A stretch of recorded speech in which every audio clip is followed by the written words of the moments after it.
singer-songwriter. Yeah. I mean, when did you start doing the home concert circuit, and how has it been going for you? It's been wonderful for me. It's funny because it sort of evolved, gradually over many years. House concerts used to be something that an artist you'd pick one up on a Wednesday night when you're going from town to town, and you happen to have a fan in an area, and they'd be like, hey, you need a place to crash. You can stay here, save hotel, and we'll see if we can get a handful of people. And that was a house concert.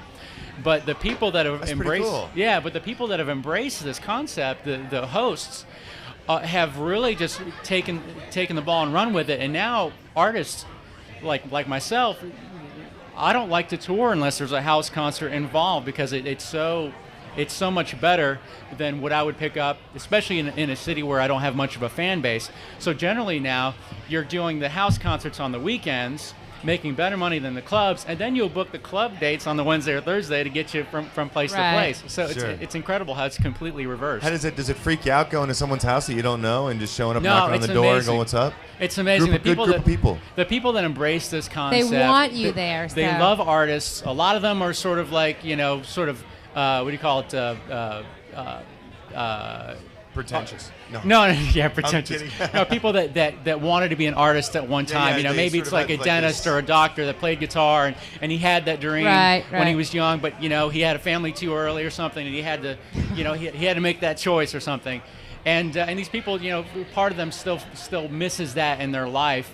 And when they can support somebody who's out there chasing that dream and trying to connect in a way that they feel they had a skill, it's a great thing, and it allows them to sort of meet new people and grow a little bit. The people that may not have. And sort of be unique and special too. There's something cool about that. Well, these people become tastemakers in their community. You invite your friends and your neighbors over, and people are always blown away by this. People talk about it for months and months. Yeah, that was the coolest thing. That was a different thing. Mm-hmm. With the advent of the internet and YouTube and all video Google and video AOL and all that stuff, do you think this might deflect from the in-home concerts that you guys are doing, or I think it'll take away from it a little bit? No, for me, it's the number one tool that I'm using to sort of grow this concept, is because it's been happening, and it's been sort of like these loose circuits or networks of people, in Texas and California. They all kind of, they'll have some sort of a listserv on the internet, and that's how they all communicate.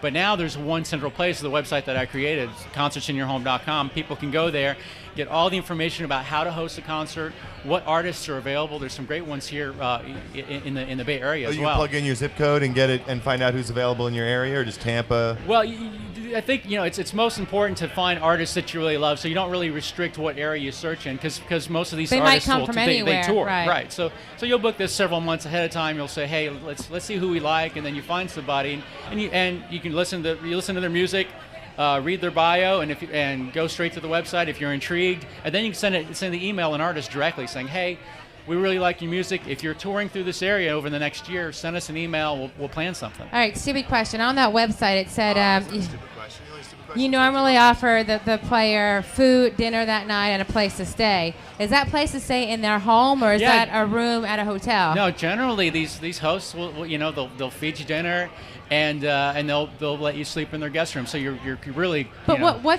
is it just one person acoustically playing guitar, or is it a band of 5? Well, generally house concerts are going to favor small acts just for that reason, and also for 20-piece orchestra. Right. Well, there could be a band of 3. But there are exceptions. There's a couple in Texas that sold their house so that they could build this huge house with an amphitheater in their backyard. They fell in love with the concept, and now they only book bands. They're out in sort of a rural area of Texas, so there's really nothing else to do around there. So people come from 20, 30 miles out once a month to see this. Oh, that's awesome. Like this concert in one of their friends' house. So the owners don't take cut of that $10 to $15. It goes straight to the. They do this completely out of the love of music. A lot of them actually lose money because you might buy feed them and everything. For sure. Well, a lot of times they'll do like a potluck dinner, so everybody brings a dish, so you don't have to spend. Tell us about your most memorable experience doing a concert in your home. There's been several. They're so unique, and every one is different. But for me, what was really the thing that opened my eyes is I did a show in Livingston, New Jersey last year, and this lady had never seen me before. I found out she was doing concerts sent her an email. She checked out my music online. She loved it. She said, yeah, we'd love to do an event with you. And this was Livingston, New Jersey. It's about 30 minutes west of Newark. I had never played within an hour of that place, so I knew nobody there.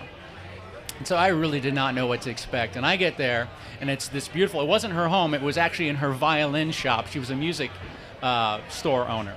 Wow. And there's this beautiful violin shop, and it looked more like a violin museum. There was no aisles or anything, just this beautiful area, and everything was up on the walls, and she decked the place out with chairs and wine, and all this stuff's optional. You can do whatever you want. You can have tea and cookies, or you can have a wine tasting before, whatever.